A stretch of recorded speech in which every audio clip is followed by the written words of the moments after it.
hilula of a really great rabbi. His name was Rabbi Chaim Abulafia Hasheni. Very great rabbi. The second, let's just say, in of itself, came from the great rabbinic dynasty of the Abulafia family. He was born in English year 1760, actually to be precise, in the city of Hebron, which is one of 4 holy cities of Israel, and passed away in 1744 in Tiberias. He was a very great rabbi.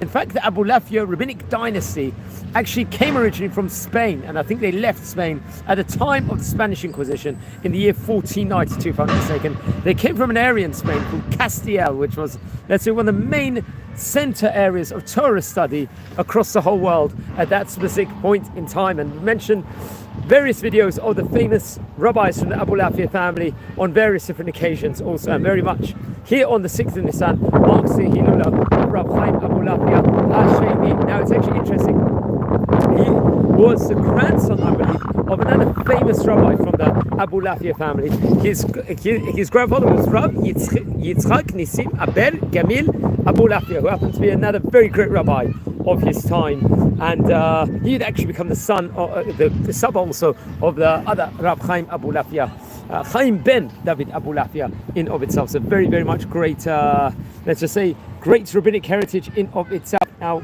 we're going to relate over some of the highlights within regards to the great rabbi's life. Now, especially, I believe, while he was young, he would learn in the famous Bet Yaakov Yeshiva. Now, this yeshiva was spoken about on various occasions before, which was probably arguably, let's say, the bastion of the Talmudei Torah and the yeshivot in Israel, respectively, in of its time, especially during the 1700s. It's actually interesting. Just another tidbit. His father was another famous rabbi who would go on to be one of the rabbis that will expel Shabtai Tzvi, which is very much reported over. Now, while Rabbi Chaim Abulafia Hasheni II was young, he would live in Jerusalem. So he was born in Hebron, live in Jerusalem, second of the 4 holy cities in Israel. And as we said before, he would learn in the Bet Yaakov Talmud Torah yeshiva over there. I think that was actually founded by the famous Rabbi Yisrael Yaakov Hagiz, a very great rabbi we've mentioned about, I think, also on various videos before. While he was learning inside this Talmud Torah,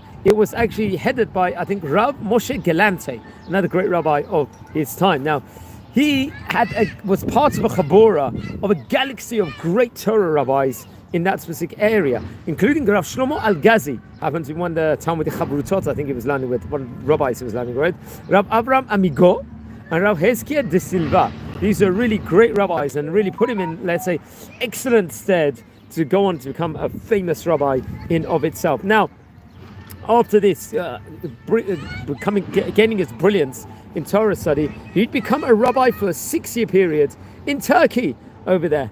And that really built him up totally. And then he would spend, I believe, return to Tzfat, now the 3rd of the 4 holy cities of Israel. Remember, he is going to go on to make his mark in all 4 holy cities in Israel, especially just like the rest of the Abulafia family. He would spend time also in Tiberias while in Tzfat. And he would garner up great Talmidim. Among his students would be the famous Rav Chaim Modia, I think, who would go on later on to become one of the famous sages of Tzfat, respectively, Rav Modia. And it's another rabbi we've spoken about on various occasions before.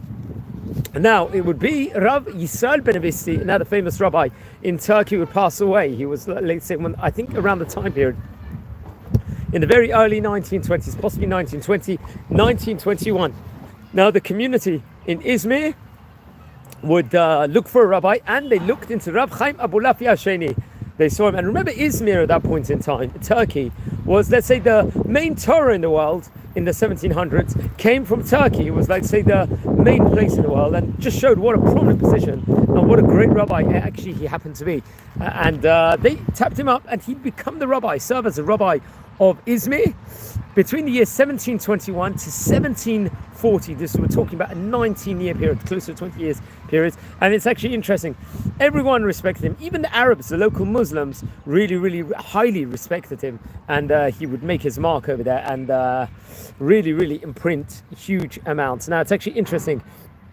He was Rav of Smyrna, and he would put around different regulations, also different takanot in these areas. And everyone looked up to him, and they saw, let's just say, the greatness of the rabbi, and took his authority to, let's say, totality. Now, just towards the end of his life, after I think 1740, he would return to Tiberias, and over there I think he would restore the Jewish community in Tiberias and really make a huge difference in that specific area in of itself, and make huge changes. Now he left us with great Torah books also. Among the books included the Yosef, the Mikra Kodesh. This was printed in the year 1729 in Smyrna. This was a book that comprised of Torah and Talmud, the Gemara respectively, and the Torah. Then there was the Yosef Lekach that was printed, I believe, between the years 1730 to 1732, once again in Smyrna. And this was 3 volumes of the Torah in itself, the 5 books of Moses. Then there was the Yesheresh Yaakov, which was printed in the year 1729, once again in Smyrna. And then there was, I believe, the Shavut Yaakov, if I'm not mistaken, which was printed in the year, I think, in the 1730s, respectively. This was a book based on the Ein Yaakov and the various Agadata from the Talmud in of itself. So very popular book, and I recommend everyone to actually look into the books, learn these books, and hopefully you'll learn it so well that you'll be able to teach the books also respectively. Now it's actually interesting, he left great descendants, and let's just explore some of the great descendants, because we stated at the onset the Abulafia family was a famous rabbinic dynasty. Now I think among his sons included Rabbi Yitzchak, Rabbi Yaakov, and Rabbi Yisachar, and I think his daughters will all go on, a lot of them go on to marry great rabbis, including among, I think, his son-in-laws, if I'm not mistaken, included Rabbi Yaakov Berav, who happened to be the author of the Zemter Haaretz, if I'm not mistaken. Another one of his chatans was Rav Shmuel Abarbanel, another great rabbi.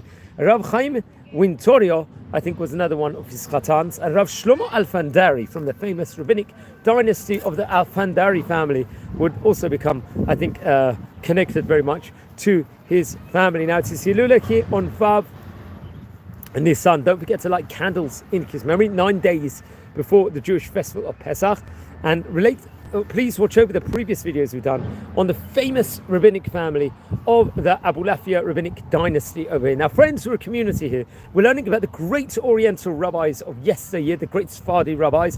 We've already related over about 6 videos of different rabbis from the let's say the Abulafia dynasty over here, so please watch over those. We've already related over possibly 850 rabbis here in this large series over here. If you feel anyone is interested in watching any of these videos, please share the videos to those people. If you haven't subscribed yet to the channel, please subscribe to the channel. We're growing very fast at the moment, and please always write comments and leave feedback.